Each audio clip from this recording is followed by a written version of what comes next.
Hello, everybody. Welcome to this week's episode of The Expendable Show. I'm your host, The Expendable. If you like my show, like, subscribe, and ding the bell. That's how the show grows. For those of you who understand how this works. So let's get down to our statistics for the week. So the Doge numbers. So we're at 175 billion. So it went up another 5 billion. So that's 1,086 per taxpayer. On the debt clock, Doge is showing 483 billion, which is $4,302 per taxpayer. So that's going good. It's kind of slowing down a little bit. I'm not going to lie, with Elon kind of taking a step back from all that. And we're seeing a little bit less, of a push.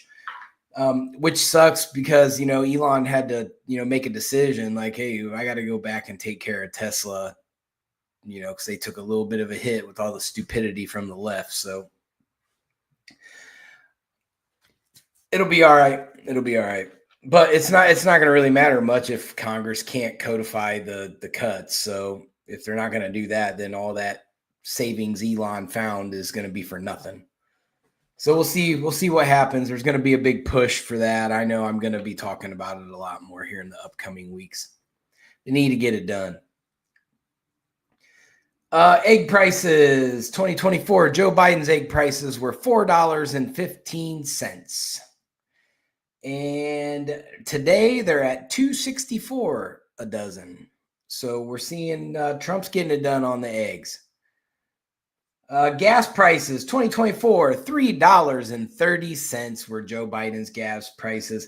Look, when I got gas this morning, because I went past the gas station, I was like, $2.44 in Locust Grove, Georgia, $2.44 a gallon. That's freaking great. The national average is $3.16. So it dropped another 2 cents on average throughout the United States. So we're still seeing gas prices go down. What's not going down still are mortgage rates.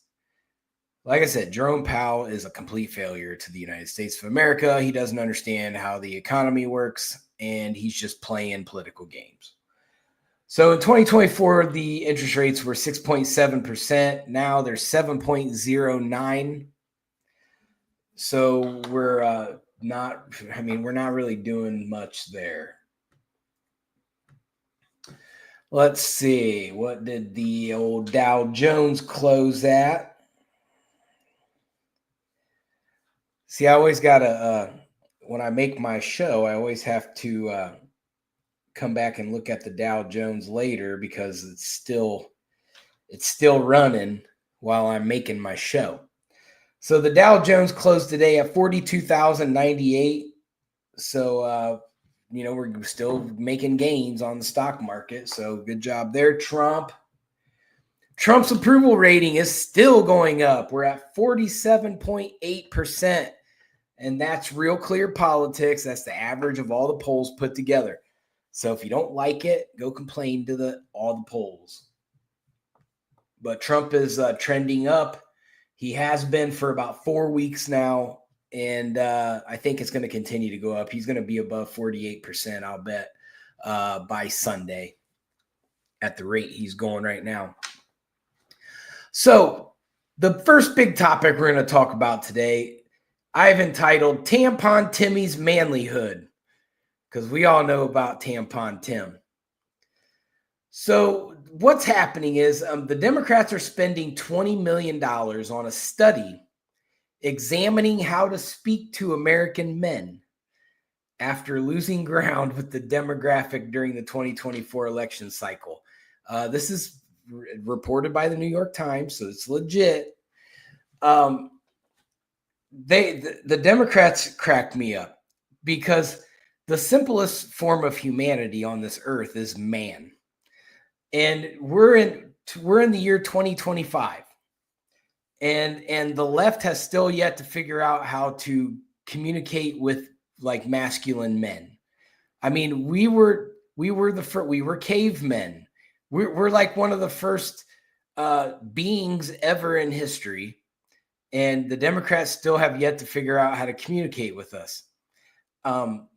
And I'll break it down for you, but let's get through the story. So they did a study speaking with American men. Their strategic plan is a $20 million project crafted by Democrats to study the syntax, language, and content that gains attention and virality in these spaces. So basically, they want to know what keywords can they put in their political commercials to make men go, huh, maybe the Democrats are for me because they used a certain word. They don't get it. The Democrats still don't get it. They're calling it SAM, and which is an acronym for Speaking with American Men. Speaking American Men. The study will specifically examine young male voters and how the party can connect with the demographic. Additionally, the study advised rolling out pro-Democrat ads in video games. So not only do they not understand how to talk to us, they think we're all just a bunch of video game junkies. They're going to figure out that this strategy is wrong. The study's revelation was made in an overarching article detailing the uphill battle Democrats face in their 2024 election, which included Democrats scrambling to replace former President Joe Biden as nominee with just more than 100 days left in the election cycle, and ultimately delivering all 7 battleground states to President Donald Trump. So they think that their message just didn't translate to men. And that's true, but it's not the cause of that. So the cause of it was how they did it.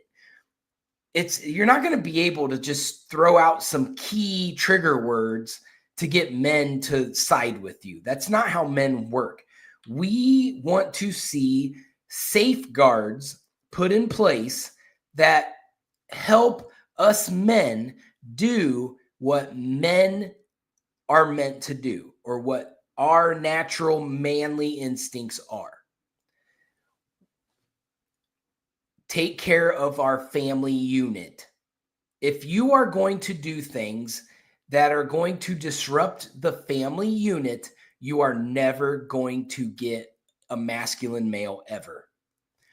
Because we don't want our family unit being attacked like the left spent the last 10 years doing. We want our children to be in safe places like schools. The Democrats have made that an unsafe situation for children. So they're missing the ball. They're dropping the ball on that one.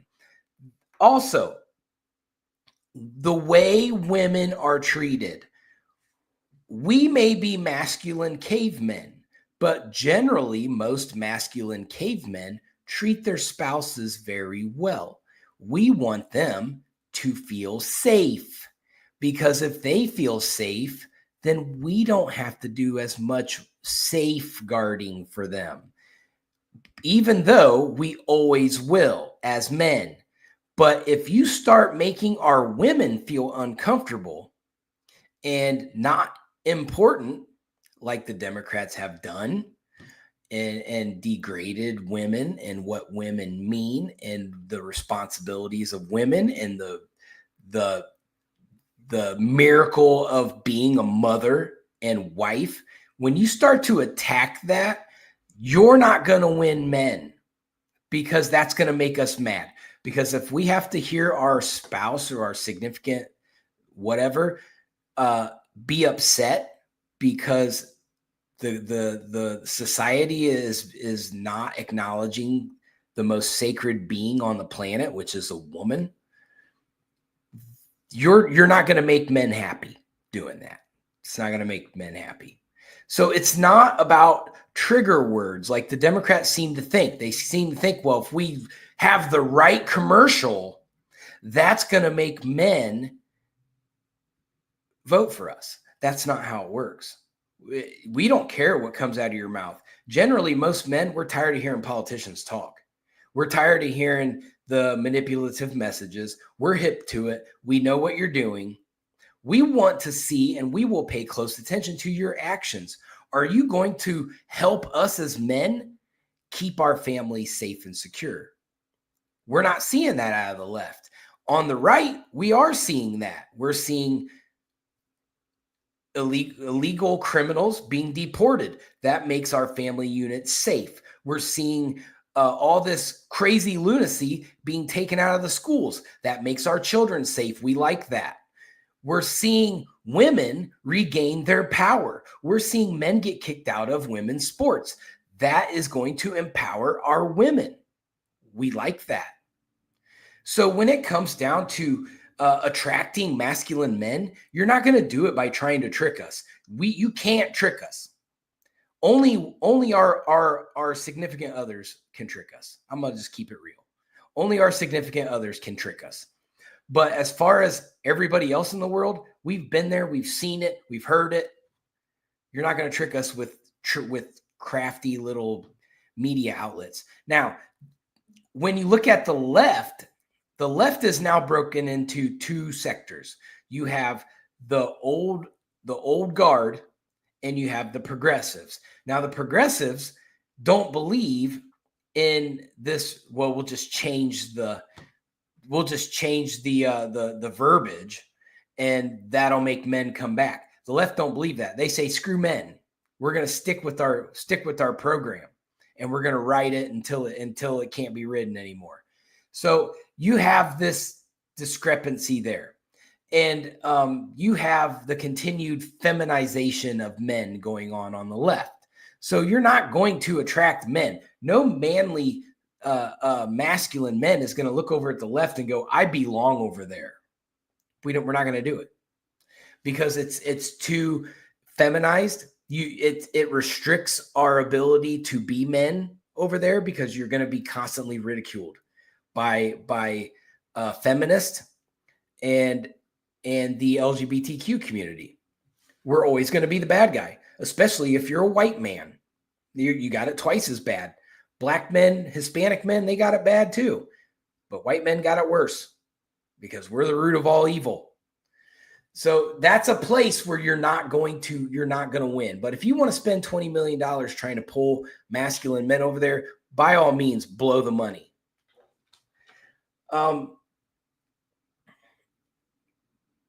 So there's been some comments. So the Democrat Party is divided. Don't get it twisted. They have issues. So an anonymous commenter from the Congress that's on the left, he stated that the Democrat Party their tarnished image could not come at a more inopportune moment. In this era of political polarization, the National Party's brand is more important and influential than ever, often driving the outcomes of even the most local races. So he's saying we're broken, and it's noticeable. Everybody sees it. The world can see what is happening now. That's technology and social media. It can be your best friend, but it can be your worst enemy. Democrat operatives and donors have gathered at swank hotels to craft plans on how to draw back the working class and male voters. That the New York Times reported that. So basically, I'll let the article tell the story. Trump made big inroads with the male vote during the 2024 election. Fox News voter survey published in November found that men aged 18 to 44 supported Trump at 53% compared to former Vice President Kamala Harris at 45%. While the Associated Press found that more than half of male voters under the age of 30 voted for Trump instead of Harris, including roughly 6 in 10 white male voters supported Trump. Hence my theory. About 1/3 of black male voters supported Trump, as did 50% of young Latino male voters. So I understand the Democrats' strategy here. They at least identify what constituency is the problem. They just aren't going to be able to pull it with this strategy. You're not going to be able to trick men into voting for you. Trump support among Black and Latino male voters jumped by about 20% compared to 2020. So that was the difference maker. It was just men of all colors. Democrat strategist Michael Saraso told Fox News on Tuesday that he does not take issue with the Democrats investing in voter engagement strategies, but added that he found it hilarious that people in suits are hanging out at luxury hotels asking how they can talk to day-to-day Americans, which he's got a point. It's not going to work like that. You're not going to be able to have a bunch of rich people sit around and go, how do we connect with average Joe men? Because they're far from that. And the average Joe men who have callus on their hands, who have scars, they don't care what a dude in a suit says. We're probably not even going to listen to him. We're like, oh, this dude he hasn't put any real work in to tell us what to do. That's how I would think anyway. So, he went on to say, I don't understand how after all these years and all these Democrats who have been in the game, how we continue to make those same choices like Rahm Emanuel or all these sort of big names. They're just like, yeah, we're going to figure it out and how to win. That's what they think. They think, well, there's a formula. If we just plug the formula in, right, we'll win. It's not how it works. In rural North Carolina, they think they're going to be able to affect rural North Carolina by hanging out in a hotel in New York. It's not going to work like that. He said it doesn't make any sense. And strategically, I don't care how much money you spend on focus groups. If you're doing that, you're just negating any type of investment you're putting into how to have a conversation with voters. He's basically saying this is a failure. You're wasting time and money. Democrats spending millions studying the syntax sparked the Republicans condemned it as well, saying this is ridiculous. So on X, the people were chiming in, and it's kind of funny. Democrat donors treating men like an endangered species on a remote island they need to study probably won't rebuild trust. And that was from an MSNBC contributor, Rotimi Ediop, whoever that is. See, he also went on to say this kind of top-down anthropological approach misses the point. People don't want to be decoded. They want to be understood and met where they are. That's probably the most, out of the left, that's the most understanding comment that I've heard so far. Yeah, I think this guy gets it. But will the pride of the left take a step back and say, we really didn't understand how to connect with people for the 2024 election. We really blew it. No, they're not going to. They're going to double down and keep doing what they're doing until there's no Democrat Party left, which is what I hope happens. He said the idea that you can fix the male voter problem that exists with Black, Latino, and white men by spending $20 million to study their syntax like they're a foreign culture is exactly why there's a disconnect. These voters aren't a research subject. They're citizens. Amen. They should just listen. Just listen to them. Your job as a politician is to listen to your constituency. You can't develop a strategy and say, here, this is what we want you to do. That's not how democracy works. That just shows you the difference between Republican and Democrat, because the Democrats are saying, here's the agenda. We need you to buy into this. Where the Republicans are saying, what do you want? What do you want us to do? And the voters are saying, do this. And Donald Trump did it. So that's the difference. We don't want to be told what the agenda is. We want you to listen to us and do what we want you to do. Because this country doesn't keep moving in the right direction without your blue collar worker, period. There's more of us than there are white collar. So if you're not going to listen to us, we're not going to vote for you. That's as simple as it gets. chief political analyst at the Liberal Patriot, Michael Bahrain, posted on X, "This really says it all," in response to a tweet quoting the article regarding how Democrats doing their thing at luxury hotels. He said, "The fact that Democrats need to drop $20 million just to figure out how to speak to the American men tells you everything you need to know. This is the same move they pull on black people. They don't care about you. They only care about your vote." Boom. He nailed it. Sorry, that was a conservative podcaster that said that. Devory Darkins. Democrat donors are planning to spend $20 million to figure out how to talk to dudes. That was a pollster, Frank Luntz, who's a well-known pollster. A handful of critics reposted a video from the 2024 campaign cycle that featured men declaring they were man enough to support Harris for president. The grassroots ad went viral in 2024 in October as social media commenters panned it as the cringiest political ad ever created. I remember it was made by the producer Jimmy Kimmel, if that tells you anything. Don't get mad at me, Amon. I know you used to work with Jimmy Kimmel.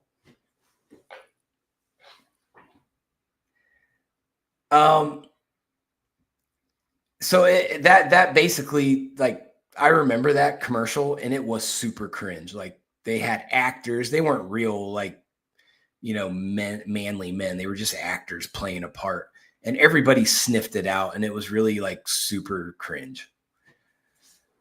The video featured 6 self-described manly men who claimed they were so masculine that they ate carburetors for breakfast. No man says that. And we're not afraid of bears. I have said that before. I'm not going to lie. While adding, they also do not fear women and would support Harris in the Oval Office.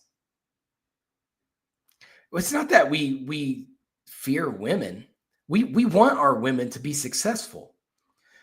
Kamala Harris was, the way that she was installed as president. I don't want to say that she was elected, because she wasn't. She was installed as president. Now, that's a problem with people, because it's not that we fear a woman. It's not that we fear a woman president or that we don't want a woman president. It's the fact that we knew she wouldn't go in there and be the woman that she is. For one, we don't agree with her policies. For two, we knew she was a puppeteer and that somebody was standing over her doing this. That's not the kind of woman we want. We don't want a woman that's just going to bow down to the establishment.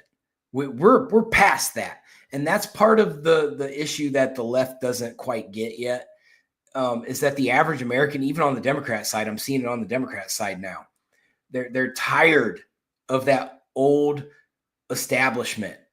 And you got like AOC and Bernie Sanders running around saying the oligarchy, blah, blah, blah.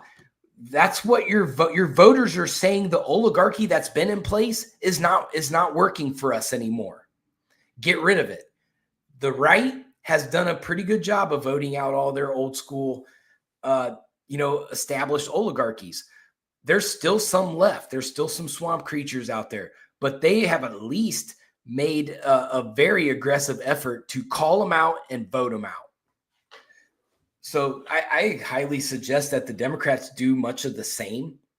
And you're starting to see more political pundits on TV talk about that same very type of thing, where they are wanting new options, that the old options aren't getting it done.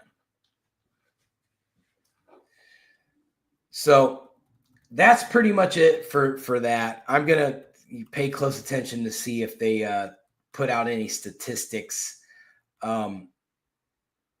whether or not their study was successful or not. So next, let's talk about, there's a case that went on that I don't think is getting enough attention, but I even was kind of ignoring it up until like the last couple of days. And now I'm like, whoa, this is kind of weird. So I call it the crypto torture case.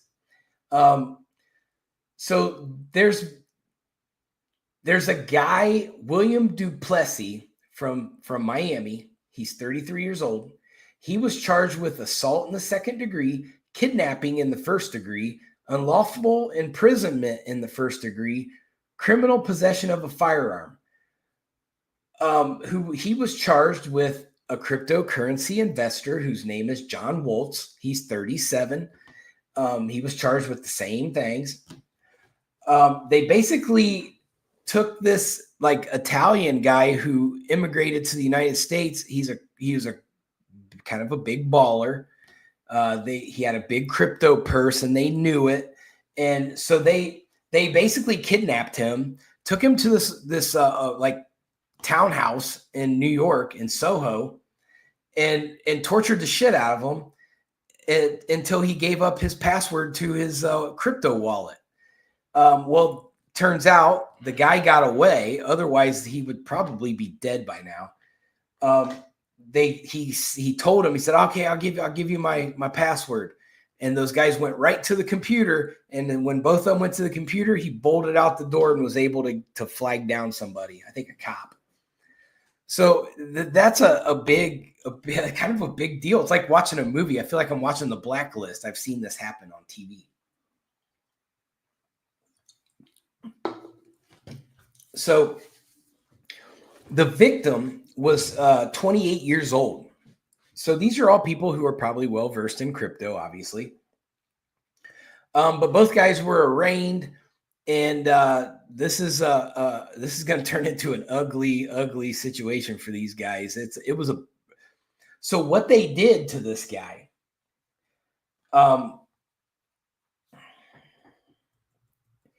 So he was bound by the wrist and tortured for weeks. They had this dude for weeks in the apartment. His captors, according to prosecutors, they drugged him, used electrical wires to shock him. They hit him in the head with a firearm. They were peeing on him. And at one point, they carried him to the top of a flight of stairs where they dangled him over the ledge and threatened to kill him if he didn't share his Bitcoin password. So they did have a gun. So he thought they were going to shoot him. And so he did give up the password. Once he was able to sneak out, he went to the hospital, was treated for injuries. They have not really released this guy's name. So probably rightfully so. You never know how many more people are in on this. When you talk about Bitcoin, you're talking about a lot of money. So the NYPD went through this guy's his townhouse where the guy was being held, and they found a bunch of evidence. They found cocaine, a saw, chicken wire, body armor, night vision goggles, ammunition, and Polaroid photos of the victim with a gun pointed at his head. These guys were on some gangster shit. And luckily this guy was able to sneak out because I'm pretty sure had some major things coming still. So I'm gonna keep an eye on that case as well. Next up, we got the Diddy trial, the Diddler.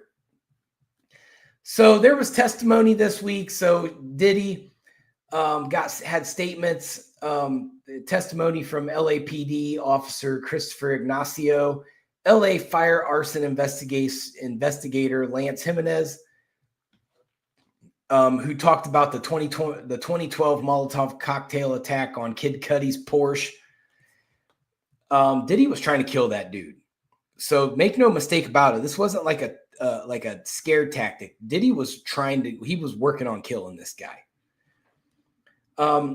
After those guys testified, the stylist Deontay Nash testified. Former Diddy employee Mia, they identify as Mia, but she was an alleged victim as well. They were supposed to testify. Yesterday, Capricorn Clark. Say that 10 times. Capricorn Clark. She was a former assistant, delivered gripping testimony, is what they're saying, about being kidnapped and Diddy forced her to take a polygraph over some missing jewelry. Every time I hear a story, Diddy's a complete psycho. So I'm pretty sure they're going to get him on several kidnapping charges. So I know I was talking last week or the week before that I think Diddy could walk.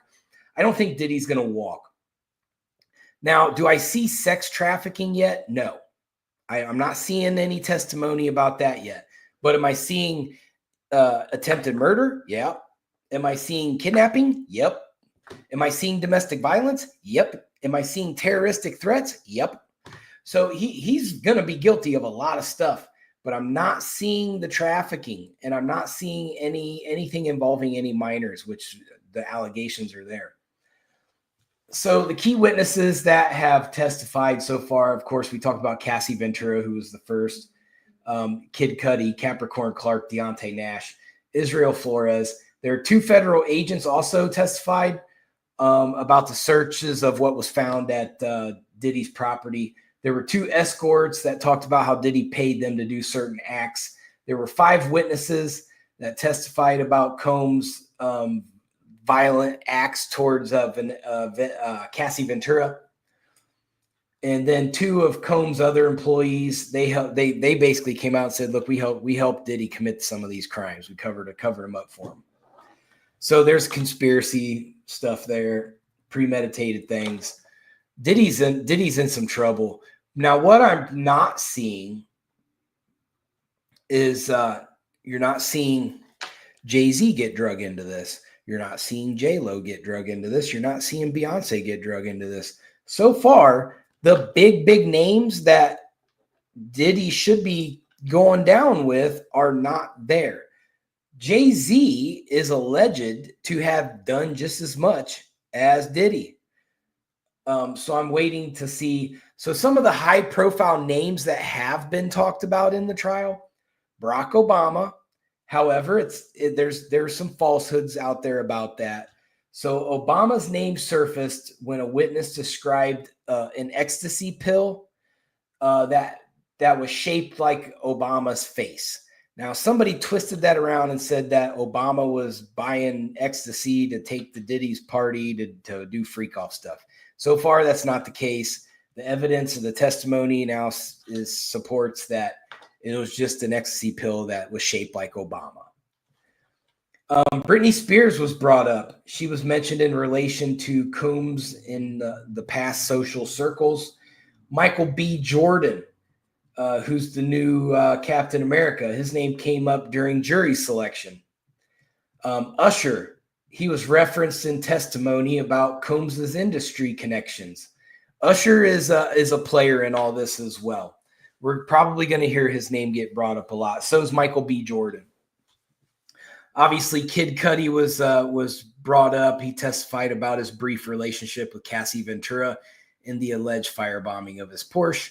Drake, who's one of the top rappers out there right now, he was mentioned in testimony about an altercation involving Combs, because I don't think Drake and Diddy liked each other all that much. They're kind of from 2 different worlds. French Montana, his name was brought up in relations to Combs' social circle. Now, French Montana is notoriously tied to the freak-offs, to Diddy's freak parties. Jay-Z, he was brought up. His attorney publicly distanced him from the case after his name was mentioned in a lawsuit. So they're trying to deflect Jay-Z from being tied directly to this case. Will Smith, he addressed rumors linking himself to Combs' alleged freak-off parties, but we pretty much know Will Smith. We know you were there, dude. So it's going to be interesting to see, how dirty this gets, and if more names get brought up, or if more people testify. I would put Jay-Z on the stand. I think he's a key player. I'd put Drake on the stand.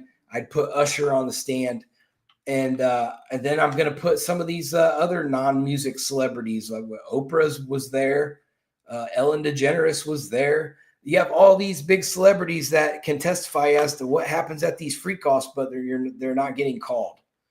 So it tells me that they're willing to keep the Diddy case through a certain spyglass to where you can't see all the other stuff outside of the spyglass, but we'll let you see like some of the main characters that only have things to say about Diddy.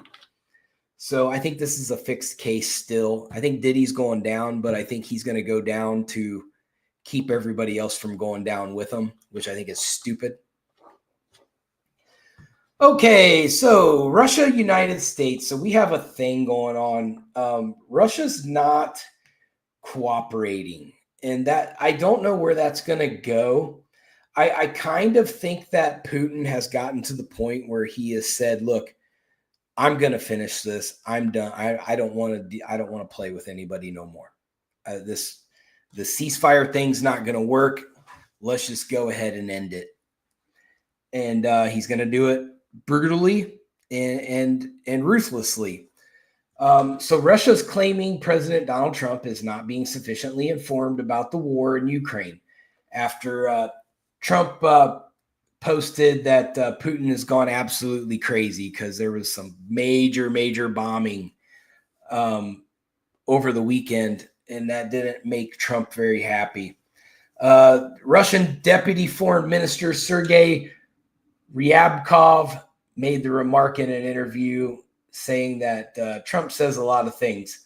We naturally read and follow all this, but in many ways we come to the conclusion that Trump is not being sufficiently informed about what is really happening in the context of the Ukrainian-Russian confrontation. I don't know how else you can. I just see the actions. There was a lot of bloodshed over the weekend. So I don't like to see that, no matter what the cause is. So I'm not sure if Russia can really like kind of bullshit their way out of this. He then went on to say that that Trump is not being kept up to date with Ukrainian strikes on Russian cities. So I'm going to look into that a little further and see what I can find there, which Trump describes as, or which Ryabkov describes as terrorist attacks. He said Trump does not fully understand that the Russian Federation is striking exclusively at Ukrainian military infrastructure facilities or military industrial complex facilities.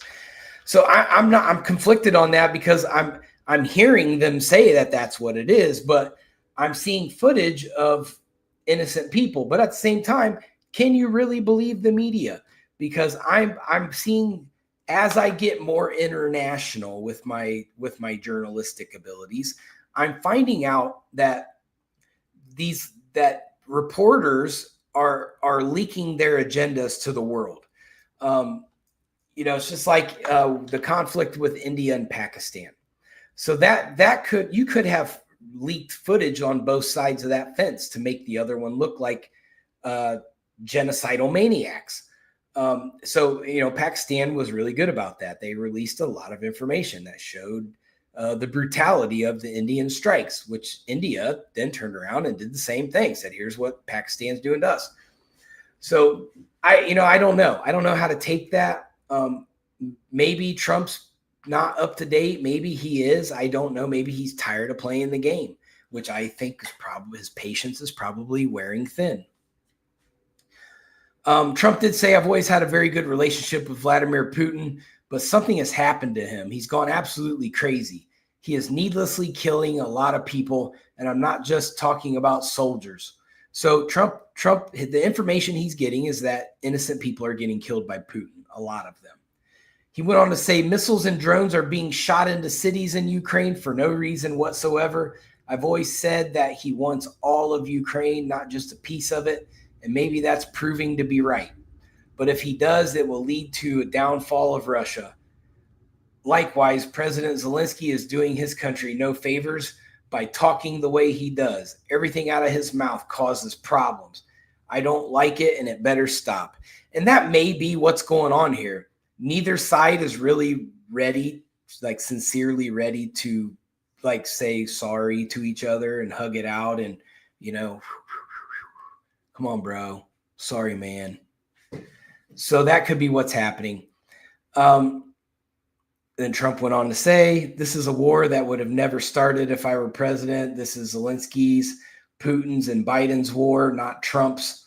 I am only helping to put out the big and ugly fires that have been started through gross incompetence and hatred. And he's right. Trump's right on that aspect. This isn't Trump's war. This is Biden's war that he could have been way more proactive in trying to solve, but he did nothing.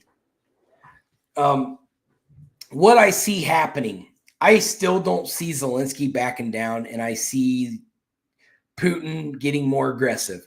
Do I think that the United States is going to get involved in this? No. But what I do see happening is Trump is going to get out and severely cripple the Russian economy with sanctions. And not only that, he will sanction countries that sell to Russia.